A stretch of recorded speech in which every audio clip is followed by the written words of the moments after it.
नमस्कार, मैं सत्येंद्र शर्मा। हमारी टीम इस समय पहुंच चुकी है राजस्थान के एक ऐसे विधानसभा में जो पूरे राजस्थान में चर्चा का विषय बना है। यह बाड़मेर जिले के अंतर्गत आता है और इसका नाम है सीऊ विधानसभा। इस विधानसभा में एक तरफ से अब त्रिकोणीय मुकाबला देखने को मिल रहा है, क्योंकि जो पहले भाजपा में शामिल थे अब निर्दलीय उम्मीदवार उठ गए हैं। रविंद्र सिंह भाटी, युवाओं में उनका क्रेज ज़्यादा दिख रहा है, तो वहीं भाजपा की तरफ से स्वरूप सिंह जी ताल ठोक रहे हैं। वहीं कांग्रेस के जो यहाँ से अनिल जी हैं वो ताल ठोक रहे हैं। ऐसे में यहाँ से लोगों से बात करते हैं जो यहाँ की राजनीति को करीब से देखे हैं।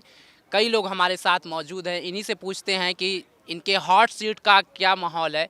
आपकी तरफ से अभी एक युवा नेता उठ रहा है, आपके उम्मीदवार स्वरूप सिंह बीजेपी की तरफ से हैं और इसी विधानसभा से उम्मीदवार हैं रविंद्र सिंह भाटी।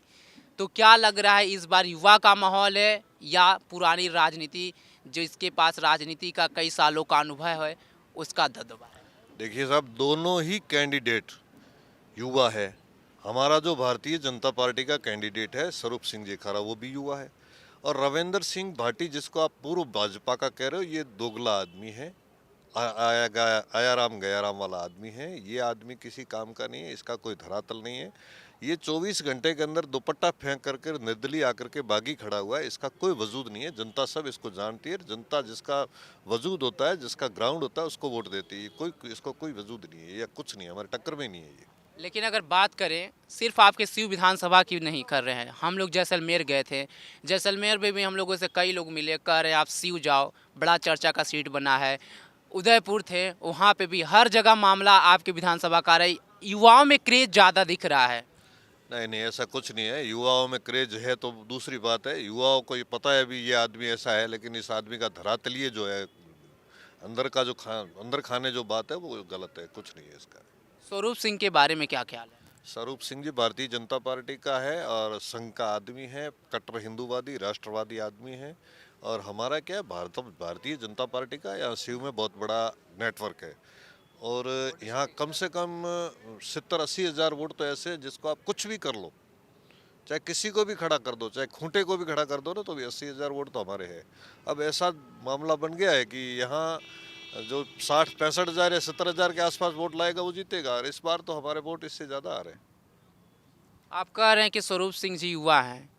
युवाओं का एज का क्या होता है? एक युवा की तरफ देखा जाए तो 40 के अंदर के युवा बोला जाएगा कि 40 के बाद वाले को भी युवा बोला जाएगा? क्योंकि भाजपा राहुल गांधी, अगर आप स्वरूप सिंह जी को युवा बोल रहे हैं तो कांग्रेस राहुल गांधी की युवा बोलती है, लेकिन वही भाजपा कटाक्ष करती है कि 55-56 साल के एज वाले युवा कैसे, तो आपके उम्मीदवार युवा कैसे? नहीं नहीं, हमारा युवा 40-42 साल का ही तो है। 40-42 का ही है। राहुल गांधी की तरह 55-60 का नहीं है, 40-42 का ही है स्वरूप सिंह। हमारे कैंडिडेट 40-42 साल के हैं, स्वरूप सिंह जी खारा। और इस बार बीजेपी का कमल खिलेगा शिव विधानसभा में। स्वरूप सिंह खारा जीतेंगे और जयपुर जाएंगे और संघ की तरफ से लाल बत्ती लेकर मंत्री बनकर आएंगे शिव में। यानी शिवनगर की जनता, आप लोग उनको मंत्री के देखना चाहते हैं? बिल्कुल, शिव विधानसभा की जनता स्वरूप सिंह खारा को मंत्री के रूप में देखना चाहती है और वो 100% जीतेंगे, विधानसभा जाएंगे और मंत्री बनेंगे बीजेपी सरकार में।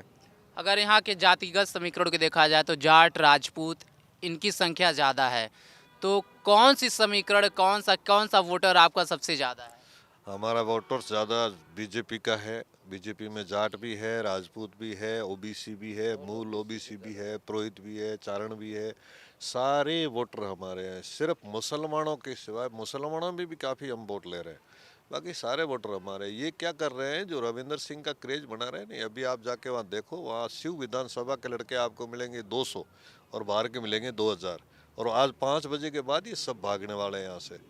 आप युवा हैं, आपका वोट किधर जा रहा है? रविंद्र सिंह भाटी कहते हैं कि युवा मेरे साथ है, सोशल मीडिया तक ही उनका क्रेज है या उनके विधानसभा में जमीनी स्तर तक क्रेज है? युवा सब बीजेपी को वोट देंगे और नरेंद्र मोदी के लिए वोट जाएगा यहाँ से विधानसभा से। और यहाँ की जनता तय करेगी कि वोट किसको देना है। और जनता पूरी स्वरूप सिंह खारा के पक्ष में है। और यहाँ का एक मुख्य मुद्दा ये है कि ये बॉर्डर सट्टा इलाका है, इसमें वोट देश हित में जाएगा, वो काम आएगा। हमारा वोट भारतीय जनता पार्टी को जाएगा। बॉर्डर पे बैठ एक मिनट, क्या करें? हम पागल थोड़े हैं जो बॉर्डर पे बैठे हैं और इस तरीके के आदमियों को जीता करके विस्फोटक स्थिति ला देंगे यहाँ। एक मिनट, आप बड़ी बात कर रहे हैं। आप कह रहे हैं कि ऐसे आदमी को विस्फोटक, क्या कारण है? क्या वो देश के नागरिक नहीं है कि उनके जीतने से विस्फोट हो जाएगा? नहीं, विस्फोटक स्थिति ऐसे हो जाएगी कि साहब एक जवाबदार आदमी नहीं आएगा। ऐसे युवाओं के हाथों में भविष्य थोड़ा ही दे सकते हैं जो 24 घंटे के अंदर भारतीय जनता पार्टी जैसे आदमी का दुपट्टा फेंक करके बागी हो गया। ऐसे आदमियों के साथ जनता विश्वास करेगी क्या? सर, आप बड़ी बात बोल रहे हैं कि बॉर्डर इलाके में युवा के हाथ, देश की सेना जो है वो भी युवा है, देश की बॉर्डर की सेना युवा। आखिर प्रधानमंत्री मोदी भी कहते हैं कि हमारी देश की सबसे ज्यादा आबादी युवाओं का, युवा के हाथ में। सेना हमारा की बात अलग है। युवा की मेरी बात देश सुनो साहब, देश की जनता में भी युवा है, सबसे ज्यादा सेना है। को और इसको साथ में क्या कर रहे हो? वो मैं नहीं कर रहा हूँ, आप कह नहीं, रहे हैं आप कि युवाओं की बात कर रहे हो। युवा राष्ट्रभगत युवा, जो राष्ट्रभगत युवा है, जो भारतीय जनता पार्टी में विश्वास करते हैं, राष्ट्रीयता में विश्वास करते हैं, हिंदुत्व में विश्वास करते हैं, हम वो लोग हैं। हम इस तरीके के लोग नहीं है जो राष्ट्र वो उसका दुपट्टा फेंक करके आके बागी खड़े हो गए। तो क्या सिर्फ भारतीय जनता पार्टी वाले ही राष्ट्रवादी हैं, देश प्रेमी हैं, और देश का कोई नागरिक नहीं है? भारतीय जनता पार्टी का मेन जो 5 सिद्धांत है वो राष्ट्रवाद का सिद्धांत है, और राष्ट्रवाद का सिद्धांत छोड़ करके भारतीय जनता पार्टी के सामने जो खड़ा हो गया उसको हम नहीं, राष्ट्रवादी। अभी जो आपने कहा कि भारतीय जनता पार्टी का झंडा फेंक करके, दुपट्टा फेंक नहीं, करके, दुपट्टा। दुपट्टा फेंक करके बागी हो गए। मौलिक अधिकार है अपने चुनाव लड़ना, मौलिक अधिकार है जिसको मन पसंद करे उसे वोट देना, लेकिन क्या भारतीय जनता पार्टी को करने तो देशद्रोही है, वो राष्ट्रवादी नहीं है? पार्टी ज्वाइन करने की जरूरत ही नहीं थी ना इनको तो चाहिए था अभी मुझे टिकट मिले। ऐसे में आपके, अगर मैं बात करूं चित्तौड़गढ़ से, जो आपके मौजूदा विधायक थे चंद्रभान जी, वो भी बागी हो गए। तो क्या जब तक बीजेपी में थे तब तक जब तक बीजेपी में। मेरी बात सुनो, यहाँ से शिव से जालम सिंह भी बागी हो गए, जो 2 बार हमारे यहाँ के विधायक चुनाव लड़ चुके, एक बार विधायक रहे हैं, एक बार चुनाव भी लड़ चुके हैं। यहाँ हमारा भारतीय जनता पार्टी अध्यक्ष भी रहे हैं, वो भी बागी खड़े हो गए। इस तरीके के जो बागी खड़े होते हैं, जो अपना रास्ता छोड़ देते हैं, उन पे जनता विश्वास नहीं करती। उनकी तो जमानतें जब्त होने वाली है। हम लोग बॉर्डर पे बैठे हैं, हमें मालूम है कि हम कैसी स्थिति में जी रहे हैं। अब इस तरीके के लोगों को हम जिताएंगे तो हमारा भविष्य नष्ट हो जाएगा। हमारा आगे के भविष्य के बारे में हम सोचना है। लेकिन पार्टी छोड़ने का मतलब ये थोड़ी हो गया कि वो राष्ट्रभक्त नहीं है, देशभक्त नहीं है। सिर्फ भाजपा ही ये डिसाइड कर सकती है क्या कि ये देशभक्ति, ये देशभक्त या नहीं है। पार्टी का जो पार्टी छोड़ता है वो पार्टी का सच्चा सिपाही नहीं बन सकता है। जो पार्टी ज्वाइन करना है, पार्टी के अंदर रहना है, उसके बाद में छोड़ना है, तो पार्टी का सच्चा सिपाही नहीं कर सकती है उसको, कोई भी हो। ये बात हमारे को मालूम है। और यहाँ से युवाओं की बात कर रहे हो तो जो दिल में युवा है, दिल के अंदर जोश जज्बा है, वो हमारे भारतीय जनता पार्टी का जो उम्मीदवार है SS खारा साहब, उसको बहुत ही दिल जज्बा, एक तरह युवा है। राष्ट्रवाद और देश की मुद्दा जब आ रही है, बॉर्डर से सटे आप लोग हैं, तो क्या बीजेपी जिस तरह से दिखाती है कि हम ही एक राष्ट्रवादी पार्टी हैं, हम ही देश का भला कर सकते हैं, कोई अन्य नहीं, तो क्या 70 साल में देश का भला नहीं हुआ, देश का विकास नहीं हुआ, देश में राष्ट्रवाद नहीं था? अब की बार स्वरूप सिंह विकास कराएंगे, युवा है विकास कराएंगे, और युवा नेता एक तरफा जीत रहे हैं। नहीं हुआ। हाँ, एक तरफा नहीं हुआ। जो आपने सवाल किया है ना, 70 साल से जो होना था वो काम नहीं हुआ है। 300 जैसे कहा 370 धारा लगाना काम था, लगा ही नहीं होते तो हटाने की नौबत नहीं आती। 370 35 से ये धारा कांग्रेस की देन है। आज से 9 साल पहले जो देश के सरहद पर जवान शहीद हो रहे थे और पाकिस्तान अपनी घुसपैठी चाल नहीं छोड़ रही थी, उसके लिए भारतीय जवानों को दिल्ली में गृह मंत्रालय से परमिशन लेना पड़ता था और तब तक अटैक हो जाता था। ये कांग्रेस के अगर देशभक्ति की भावना होती तो ऐसा नहीं करता। आज वही स्थिति है ना, सेना ही वो है, उनकी चाल, पाकिस्तान की चाल भी वही चल रही है, लेकिन जब तो सामने आंख दिखाता है तो उसका ईंट का जवाब गोली से दिया जाता है। ये बात भारतीय जनता पार्टी जो आप कर रहे हैं ना राष्ट्रवाद की बात, तो कांग्रेस और बीजेपी में इतना फर्क है। आपके राजस्थान में हम लोग कई जगह घूमे हैं, तो राम मंदिर भी एक बड़ा मुद्दा घूम करके आ रहे हैं। तो क्या इस बार आपका चुनाव जो है राजस्थान का राष्ट्रवाद, धर्म और राम मंदिर पे हो रहा है? बिल्कुल हो रहा है, बिल्कुल इसी पे हो रहा है। और राम मंदिर के लिए जो चंदा गया ना, उसमें सबसे ज़्यादा इंडिया में किसी ने चंदा दिया तो हम राजस्थानियों ने दिया है।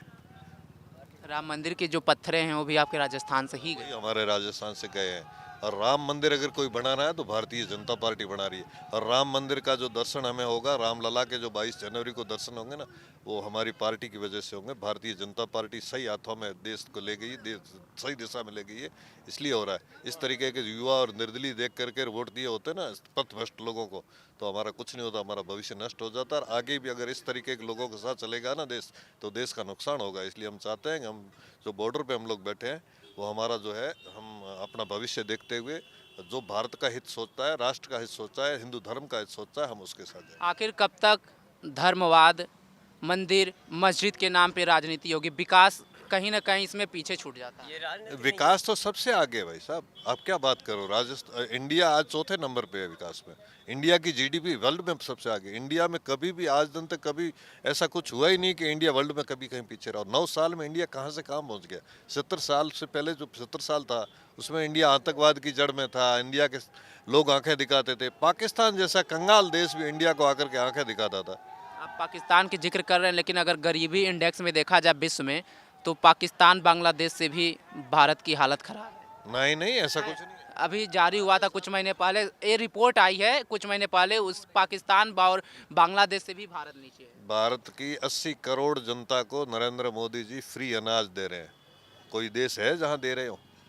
फ्री अनाज की आप बात कर रहे हैं, तो देश के लोगों को उतना मजबूत क्यों नहीं बनाया जाए कि फ्री की आदत ना लगे? फ्री की रेवड़ियाँ आखिर कब तक? ये सिर्फ भाजपा की तरफ से, कांग्रेस की तरफ से, केजरीवाल की तरफ से, आखिर फ्री का चीज़ कब तक? ऐसे जनता क्यों नहीं बनाई जाए कि फ्री का सामान देने की आदत ही ना पड़े? देखिए साहब, फ्री का सामान जिसको ज़रूरत होती है वो लेता है। हम जैसे किसान हैं, हमारे पास ट्यूबवेल है, हमारी खुद की खेती, हम तो नहीं लेते। जो बेचारे गरीब है, लाचार है, उनको आगे बढ़ाना है, तो एक बार उनको थोड़ा संभल देंगे तो वो धीरे धीरे धीरे धीरे अपनी मजबूत स्थिति में आ जाएंगे और फिर अपना देश के विकास के साथ जुड़ जाएंगे। क्योंकि ये कोविड के समय से चलते चला आ रहा है। अभी भी प्रधानमंत्री जी ने छत्तीसगढ़ में भी रैली किया था, तो अभी भी 5 साल के लिए इसे बढ़ा दिया गया है। तो आखिर ये फ्री अगर कांग्रेस सरकार दे रही है आपके राजस्थान में, तो ये हो रहा है कि रेवड़ी बढ़ रही है, और अगर केंद्र सरकार वही काम कर रही है, तो ये हो रहा है जनहित का काम है। कांग्रेस सरकार ने 4 साल कोई नहीं दिया, कुछ नहीं दिया। 5वें साल में उसने एक थैली दी, वो ईंटों की, वो मिर्ची पाउडर वाली। हाँ, वो एक थैली जरूर दी इसने। और वो जो देते हैं ना, हम तो लगातार दे रहे हैं ना, कोविड से लेकर आज दिन तक दे रहे हैं। तो हमारा तो जो चल रहा है वो सहायता लगातार चल रही है। इन्होंने तो इलेक्शन के लिए दिया ना, इसलिए। लेकिन उसमें मोदी जी ने काम शुरू किया है।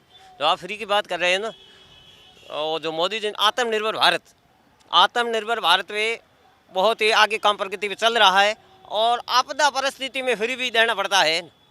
ये बात हुई ना। इस समय कौन सी आपदा है? कोविड के समय फ्री देना तो ठीक था, लेकिन उसके बाद वोट के लिए कब तक है फ्री? वोट के लिए नहीं, वोट के लिए कांग्रेस ने किया है। जो राज्य सरकार कांग्रेस ने गहलोत को मोबाइल फोन देना और अन्नपूर्ण पैकेट योजना देना, ये 4.5 साल के बाद में उनको याद आया है। और ऐसी परिस्थिति 70 साल का जो इसका कारनामा है, उसको कुछ ऊपर करने में टाइम भी लगता है ना। तब तक फ्री तो थोड़ा बहुत राहत भी देनी पड़ती है। भारत देश का प्रधानमंत्री पीएम, तो वो भी आपने राहत तो देना पड़ता है ना। ये बाकी वालों वोकल फॉर लोकल है, वन राशन वन नेशन, आत्मनिर्भर भारत, इसमें बहुत काम चल रहा है। आप बताइए सर, क्या आपको लग रहा है इस बार सत्ता परिवर्तन होगा या फिर से दोबारा सत्ता रिपीट होगा? सत्ता बिल्कुल परिवर्तन होगी। भाजपा की सरकार आ रही है, बहुमत में आ रही है। अशोक गहलोत कह रहे हैं कि सत्ता रिपीट करेगी, इतिहास बदलेगा राजस्थान का। कहने से थोड़ा होता है। अशोक गहलोत जी कहते तो परमानेंट रह जाते। लेकिन ऐसा क्या कारण है? प्रधानमंत्री नरेंद्र मोदी अशोक गहलोत के काम की तारीफ करते हैं और कई मंच पर उनका नाम भी कभी कभी नहीं लेते हैं, क्योंकि कहीं ना कहीं विकास दिख रहा है राजस्थान में। प्रधानमंत्री को भी तो थोड़ा उनका नाम लेने में हिचक रहे हैं। विकास सेंटर का दिख रहा है, स्टेट का क्या विकास है बताइए आप। आप ही बताओ क्या विकास है। हम तो जूझ रहे हैं लाइट के लिए। चलो अभी बिजली घर में बताता हूँ क्या पोजीशन है। रात को हमारे गए 10 बजे की लाइट कटी हुई, अभी तक नहीं आई, सिंगल फेस। किसानों की क्या हालत है, चलो मैं आपको खेतों में बताता हूँ।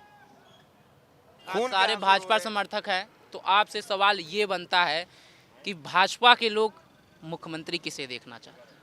वो तो पार्टी तय करे, आला कमान तय करेगा। पार्टी तो तय करेगा ही, लेकिन समर्थक के मन में भी होता है कि हम ये चेहरा देखना चाहते हैं। तो आपके लोगों के मन की, प्रधानमंत्री मन की बात तो हर महीने करते हैं, आप लोग के मन की बात क्या है? हमारे मन की बात ये है, मोदी जो चाहेगा, मोदी जी जिसको बनाएंगे वो हमें तय है। मोदी जी तो केंद्र में है, राज्य के लिए तो कोई नेता आप लोगों का होगा पसंद? हमारी पसंद जो सरकार बनाएगी। किसको? राजेंद्र राठौड़। जो नेता प्रतिपक्ष हैं, हाँ जी, कैसे हैं? अच्छे आदमी हैं। लेकिन आपके राजस्थान में तो सबसे ज़्यादा क्रेज अगर देखा जाए तो बाबा बालकनाथ का चल रहा है। बाबा बालकनाथ हो जाए, राजेंद्र राठौड़ हो जाए, वसुंधरा जी हो जाए, जो आएगा हमारा सर्वोपरि है, हम उसको मानेंगे। और भारतीय जनता पार्टी एक ऐसा है जिसमें सिपाही राष्ट्र जो सिपाही होता है ना, छोटे से छोटा कार्यकर्ता वो राष्ट्रपति तक पहुंच सकता है या अध्यक्ष तक पहुंच सकता है। कांग्रेस की तरह या परिवारवाद नहीं है, जिसको पार्टी आलाकमान तय करेगी, जिसमें योग्यता देखेगी उसको तय कर देगी और हम उसके साथ रहेंगे। हम ऐसा टिकट के लिए भी नहीं लड़ते हैं। टिकट स्वरूप सिंह को मिला, हम सब उसके साथ हो गए, दावेदार हम भी थे, लेकिन हम सब उसके साथ हो गए। भारतीय जनता पार्टी कमल के फूल को मानती है, राष्ट्रवाद को मानती है, हिंदुत्व को मानती है।